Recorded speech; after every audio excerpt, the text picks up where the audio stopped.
उधर सूबे के मुखिया नीतीश कुमार आज प्रगति यात्रा पर पूर्णिया पहुंचे थे। पूर्णिया में कलेक्ट्रेट में बने नए महानंदा सभागार में उन्होंने समीक्षा बैठक भी की। समीक्षा बैठक में कई विधायकों ने अपने स्थानीय मुद्दों को उठाया, तो वहीं पूर्णिया के लोकप्रिय सांसद पप्पू यादव ने भी हर बात को गंभीरता से उठाया। माननीय सांसद प्रेस ब्रीफिंग कर जानकारी देते हुए उन्होंने बताया कि माननीय मुख्यमंत्री के समक्ष हर चीज को बारीकी से रखी गई है, ताकि माननीय मुख्यमंत्री हर बात पर गंभीरता से विचार कर सके। वहीं पप्पू यादव ने कहा कि पूर्णिया की कई ऐसे भ्रष्ट पदाधिकारी के खिलाफ माननीय मुख्यमंत्री को सबूत तक पेश किए हैं, ताकि ऐसे भ्रष्ट पदाधिकारी के खिलाफ कार्रवाई की जा सके। वहीं पप्पू यादव ने प्रेस कॉन्फ्रेंस कर बताया कि माननीय मुख्यमंत्री के समक्ष हर बात को गंभीरता से रखा गया है, चाहे वो हाई कोर्ट बेंच का मामला हो, चाहे वो पूर्णिया हवाई अड्डा का मामला हो, चाहे वो सड़क मार्ग का मामला हो, चाहे वो किसान के लिए यूरिया की बात का मामला हो, हर बात को माननीय मुख्यमंत्री के समक्ष रखा गया है। आगे माननीय सांसद पप्पू यादव ने अपनी प्रेस ब्रीफिंग में क्या कुछ कहा, देखिए इस खास रिपोर्ट में।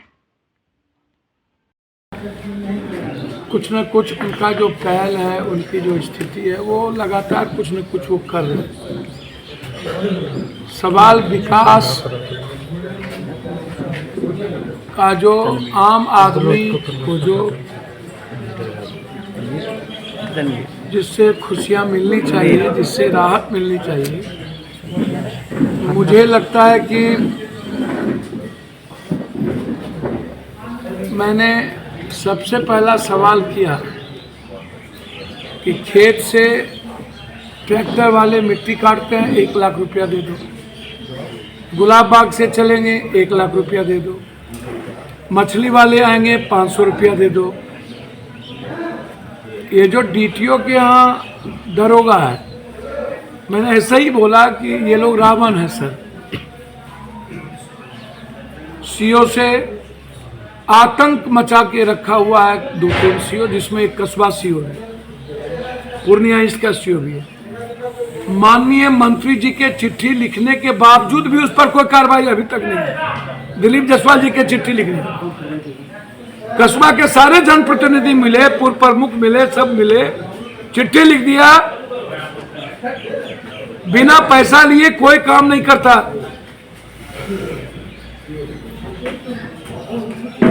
पूर्णिया ईस्ट उतना ही उदंड है,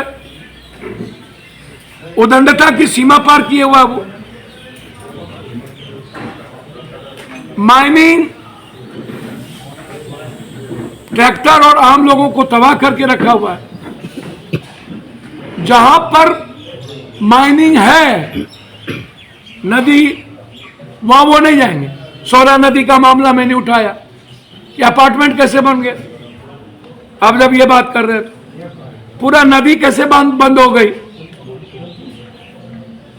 1-1 लाख रुपया एडीएम सीओ लेते कैसे, मोटेशन कितने दिनों के अंदर आप कीजिए। तो मैंने कहा आप 3 महीना एक टाइम टेबल दीजिए मोटेशन का, आप इस पर बात ही नहीं करते हैं। खाद नहीं है, इस पर बात ही नहीं करते हैं। 50 किलो में 40 किलो मात्र एफसीआई देता है, मिलर 5 किलो काट लेता है।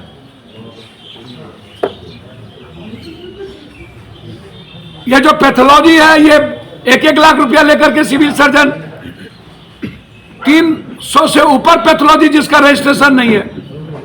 आप क्या हॉस्पिटल की बात कर, 500 बेड आप दे दीजिए।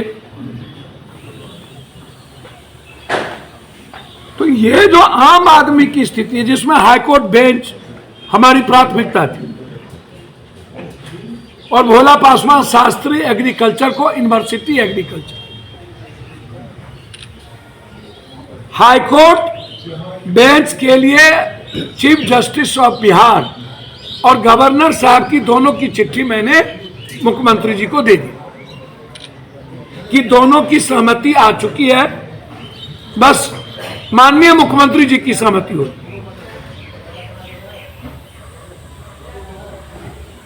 तो मेरा मुद्दा है कंप्लीट रूप से जिस तरीके से आम आदमी परेशान है, एमबीआई से, माइनिंग से, डीटीओ से, जीएसटी से। व्यापारी परेशान है, जीएसटी का मुद्दा मैंने उठाया।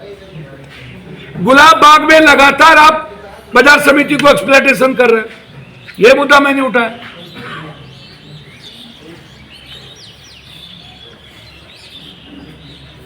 तो पूर्णिया को सतत नंबर 1 कैसे किया जाए, यह सबसे बड़ा इंपॉर्टेंट मुद्दा है। और भ्रष्टाचार मुक्त कैसे किया जाए, यह मेरे लिए प्राथमिकता है।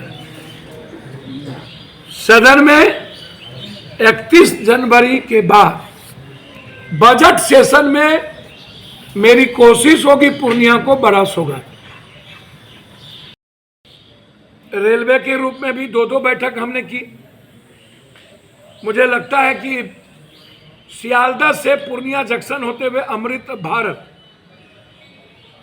और जून के पहले अमृत भारत जोगबनी से पूर्णिया जंक्शन होते हुए, और वंदे भारत जोगबनी से पटना पूर्णिया जंक्शन होते। पूरी मेरी फोकस है कि सितंबर के पहले, जून में हर कीमत, जून से जुलाई तक, यहां से अगस्त तक प्लेन शुरू हो जाए। भ्रष्टाचार मेरी दूसरी प्राथमिकता थी, इसीलिए हम पूर्णिया की जनता को, किसानों को, आम आदमी को, टेम्पू वालों को जो ये पैसा वसूली करता है, डीजी साहब थे, मैंने डीजी साहब से कहा कि थाना किस राइट के अनुसार थाना पैसा वसूलता है, ये सवाल था मेरा स्पेसिफिक। एमबीआई है, माइनिंग है, ऐसी चीजें वो देखे जांच करे। आपके थाना अलग तंग करता है। तो जमाबंदी पर था, मोटेशन पर था, जमीन पर था, नदी पर था, बाढ़ पर था, और इन मुद्दों पर था। हाईकोर्ट बेंच पे था, और लगभग कस्बा का 3-4 पुल है जो उन्होंने लिख के मांगा, हमने लिख के दे दिया। जलालगढ़ का है, नौगछिया से मोहनपुर होते हुए, रुपौली होते हुए एनएच का है। तो कुछ मेरा जो डिमांड था, आग्रह था चौड़ाकरण करने का, जैसे धमधा को से रुपौली से 4 लेन करने का, तो मेनली था कि भ्रष्टाचार से आप निजात दिलाइए। लोग सबसे ज्यादा इन सब चीजों से परेशान हैं। अब काम नीतीश कुमार जी कुछ न कुछ 20 सालों में करने का प्रयास करते रहे हैं, काम करते रहे सतत। कोई भी आएगा फिर सतत काम होगा, लेकिन जो मूल चीज है वो है खाद है, बीज है, बिजली का बोझ है, भ्रष्टाचार है। इसी पर मेरा फोकस था। और हाईकोर्ट बेंच, आश्वासन क्या क्या मिला? हाईकोर्ट बेंच पर कहा गया कि निश्चित रूप से इसको आप लोग देख लीजिए। मुख्यमंत्री जी भी ने कहा, सारे पदाधिकारी। डिप्टी सीएम साहब को मैं धन्यवाद दूंगा कि उन्होंने खाद के लिए रैक लगाने की बात कही। मुख्यमंत्री जी ने तो कहा ही कि पूर्णिया को मैं प्राथमिकता, पप्पू जी अब आप एमपी हैं, आ गए हैं, हमारे ही पटिया को हरा के आए, तो आप एमपी तो आप ही हैं ना, तो आप तो देखिएगा आप ही। तो हमने कहा आपका सानिध्य और सहयोग पूर्णिया के लिए बहुत महत्वपूर्ण है, और आपके साथ, और हम मुख्यमंत्री जी के साथ मिलकर पूर्णिया के विकास में लगे रहे। हमने मुख्यमंत्री जी को आश्वस्त किया, विकास के मामले में मैं नीतीश कुमार जी के साथ खड़ा हूँ।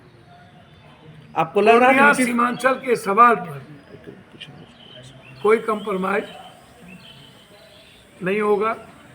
कुछ और भी मदरसे से जुड़े मुद्दे थे, वो भी मांगे गए, और लगभग जो डिमांड था कुछ नए सड़कों का, वो भी मांगे गए, उसको भी मैंने दे दी।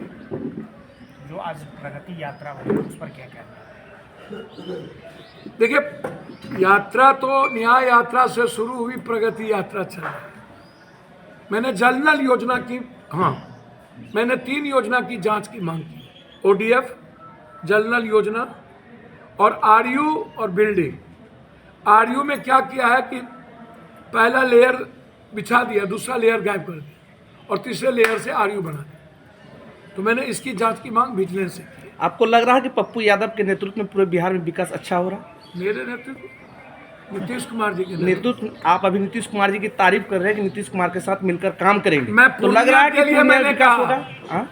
मैंने पूर्णिया के लिए कहा, कोसी सीमांचल के लिए कहा। मैंने कोसी सीमांचल के लिए विशेष पैकेज की मांग की है कि अलग से आप पैकेज दीजिए इस इलाके के डेवलपमेंट के लिए। और मुझे लगता है कि दो बात डिप्टी सीएम साहब ने कही है कि मट्टी वाला इशू पर उन्होंने कहा कि यदि कोई मट्टी काट रहा है और कोई पैसा वसूल रहा है तो ये ठीक नहीं है, इसको डीएम साहब जांच कर लीजिए। और दूसरी बात, उन्होंने खाद के संबंधित कहा यदि खाद की किल्लत है तो हम लोग रैक लगाएंगे। तो दो बिंदु पर डिप्टी सीएम साहब ने उन्होंने कहा है। और मैंने दिलीप जायसवाल साहब ने जो लिखा है हमारे जनप्रतिनिधि के मेमोरेंडम पर, वो कॉपी सीएम साहब ने हमसे मांगा। मैंने कहा ये हाल है मंत्री जी के लिखने के बावजूद, सीओ की स्थिति आप देख लीजिए। तो चीफ सेक्रेटरी साहब ने हमें आश्वासन दिया है कि आप बेफिक्र रहें, उस पर मैं कार्रवाई करूँ।